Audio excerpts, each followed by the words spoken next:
இந்த பொறப்பு தான் நல்ல ருசிச்சு சாப்பிட கிடைச்சது.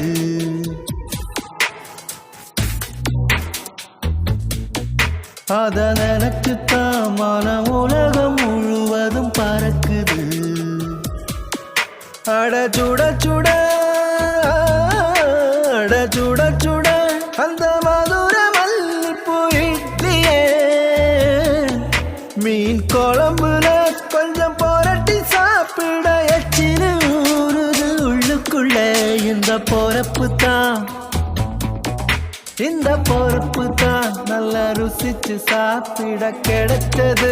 இந்த பொறப்பு தான் நல்ல ருசிச்சு சாப்பிட கிடைச்சது. அத நினைச்சுத்தான் மனம் உலகம் முழுவதும் பறக்குது.